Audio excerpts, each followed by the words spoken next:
Welcome, everyone. I'm Julian Riccaboni here with some editors from Polyphony Lit. Hi, I'm Claire. I'm an executive editor at Polyphony Lit. Hi, I'm Alex, and I am a senior editor at Polyphony Lit. Hi, I am Giancarlo, and I am a teaching assistant at Polyphony Lit. And we just finished watching the first half of the Studio Ghibli film, Princess Mononoke. So now we're going to have a bit of a discussion about what we've seen, its relevance to literature, crafting fiction, whether it's fantasy stories with complex world building or realistic stories with detailed settings, mood, and atmosphere. So let's start off with, I guess, kind of an easy icebreaker. Do you have a favorite scene so far? So far, one of my favorite scenes was when the main character, Ashitaka, he was having a conversation with a monk that he first met at the village, and the monk doesn't really know who he is, but I was surprised by how much the movie was kind of able to explain about like the context and like all like the spiritual elements in that one conversation, just through the dialogue and just through the monk kind of like talking about his life stories and talking about kind of like the setting of the world as well. He was kind of saying like there's a curse on the whole world.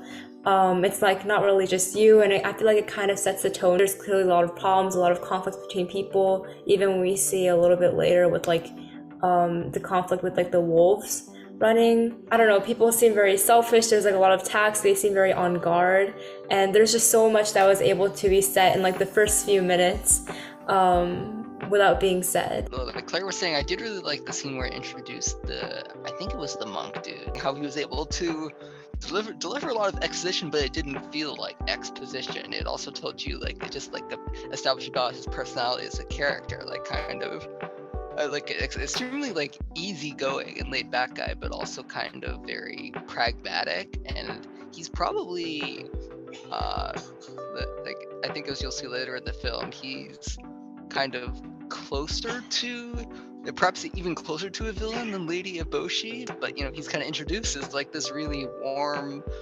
welcoming mentor figure guy. So I really love the expectness of that. Absolutely. The way that the information unfolds, I think, for this one is really organic, I guess.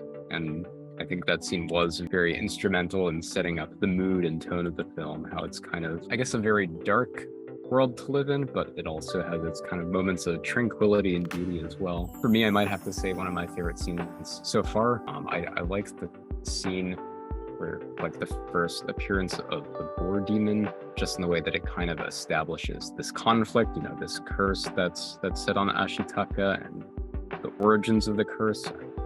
I feel like that ties in very deeply to Hayao Miyazaki's environmentalist themes. And for me, it was like the moment when the boar like spoke for the first time as it was dying. A really nice moment in elements of the world while still being very grounded in the realistic elements. I also I know this scene was somewhere in the movie. I don't know if it was in the first half that you guys watched, but I know there was just like a scene where it was just establishing the setting, the atmosphere, and it like showed like some moss covered rock, and then you hear like rain starting to trickle, like a slip put, and you see like the little like black patches on the rock where it's darker because the rain hit it. You just see like the rain splatter onto the rock, and it's a trickle at first, and then just the rain starts coming down. It's just like one of those very, very Ghibli-esque, just kind of just establishing the setting and just making this observation about nature that just really like completely sets the mood. Right. It reminds me of I read this. It was a nonfiction book about creating graphic novels, so kind of different, but it was talking about like the genre of anime and how a very common technique that they use to establish a setting or create a mood is to use these little panels that show you like little glimpses of the setting, maybe a blade of grass here, or a tree's leaf here, or a branch, or so get these different fractured images of the setting, and readers kind of piece them together in their head as they go, rather than having like this kind of establishing shot. And I think that's certainly something that you see in a lot of Japanese animation and Ghibli films as well.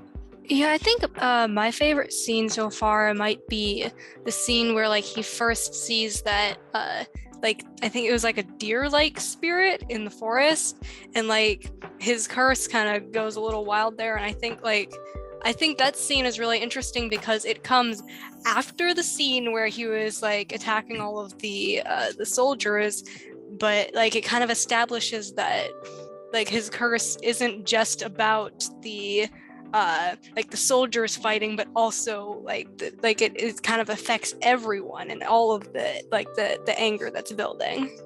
Right, and like Giancarlo said earlier, there's like in Ghibli films, you might have a sort of kind of villain, but more often there's like kind of these conflicting forces, and it may not be as simple as good or evil. So I think that scene does certainly foreshadow for that, how the forces are kind of butting heads with each other.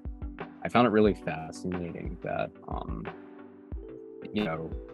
Miyazaki could have chosen the nature spirits, one of the nature spirits, to be a protagonist, or he could have chosen Lady Eboshi from Irontown representing the humans as the protagonist, but instead he chose someone who kind of serves like a mediator between these two forces.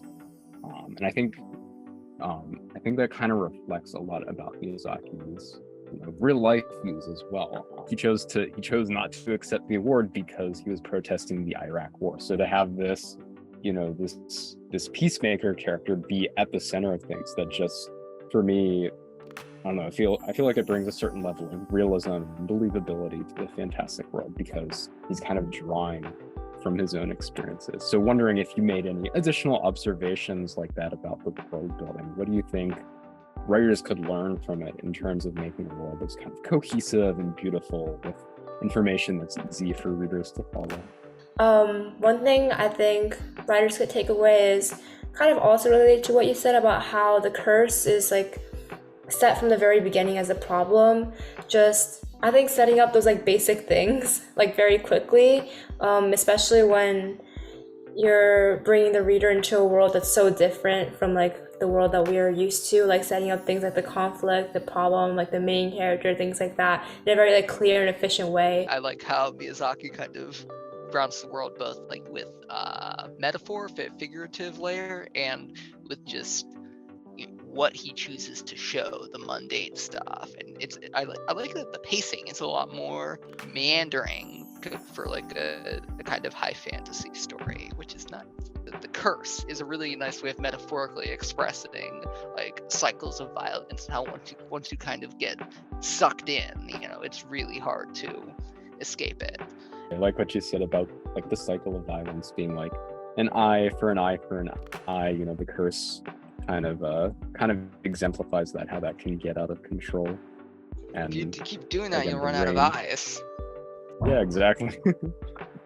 So for our Asian and Pacific Islander Heritage Month contest, recently Polyphony Lit, we did a contest that kind of revolved around the themes of ancient mythology in Asia and the Pacific Islands. So I was wondering if there was anything that stood out to any of you as we were watching that you feel celebrates Asian culture or traditions or mythology. Well, I guess one thing I can share is the director, Hayao Miyazaki, doesn't really compromise his vision when making his movies. As legend has it, Miyazaki, didn't like the Weinstein's suggestion that they cut stuff, because the whole point of a dub is to convey the original artist's intentions, and normally that just involves changing the audio a little bit and translating the language. It doesn't involve like cutting entire scenes. So legend goes supposedly that he sent Harvey Weinstein like a package that contained like some kind of samurai sword, and then with the little message that said no cuts. Yeah, I think for me, I guess a lot of what I really appreciated about, the film's connections, the way it tied back to mythology and culture in Asia, was a lot of it was like the visual design. Like, I know a lot of Japanese folklore is rooted in kind of like this I guess, this deep respect for nature, right? Maybe more so than Western cultures. Design choices that I guess really emphasize the diversity and creativity behind how Miyazaki like imagined those nature spirits while still, having that creativity while still preserving that kind of respect for the culture and the folklore that it was drawing from. Last question here: any final thoughts before we wrap up with part one? Do you have any advice to budding poets or speculative fiction writers out there? Yeah, I think that like setting, like even just like the environment and the scene can be really helpful at conveying a lot more than just the physical environment that like characters may interact with, because like it can convey everything from like mood. It can convey like it can provide a bit of foreshadowing. It can help like develop themes as well. Everything is often really rooted in the setting. Right. Setting not as a backdrop, but kind of in some ways like a character in and of itself. It has personality. It has, it plays an active role in the story. Yeah, like I just gotta reiterate that. Like I used to be of the camp that character and plot were the most important to the story, and other things like style and themes would come next. And for me, I always felt the setting was at the very bottom. Like you need a setting, but you only need like the bare minimum. This happens in place. But then as I sort of read more and watched more and grew as a writer, I realized, if you don't use the setting to help tell the story, to drive the plot forward, to develop the characters, to explore the themes, like that's a missed opportunity.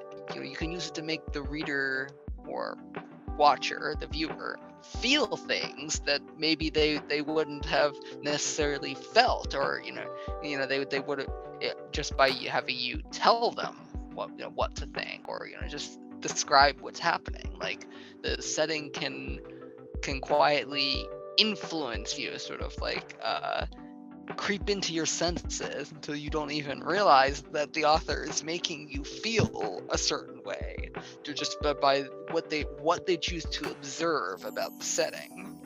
One thing that I like really learned from this discussion is just how much of an impact just taking out one small thing, like from the real tangible world that we live in right now, and putting it in like your new like world in terms of world building can do to like make the reader more familiar with how to like navigate that world, kind of like even the raindrops. And they don't have to be like tangible details either, like even like Lady Anobi, I think that's how you pronounce her name, and how she represents the humans, and she's very like selfish, and like even those like kind of qualities that we're familiar with as people, and bringing that into the world can do a lot in terms of like laying out what the society is like and what kind of like beings in this world, how they kind of move through it. Good tip for writers: take a little bit of what's familiar to add to your fantastical worlds, just to make them that much more believable. So with that, I guess kind of as a closing note, we will be continuing the discussion. Thanks for coming, everyone.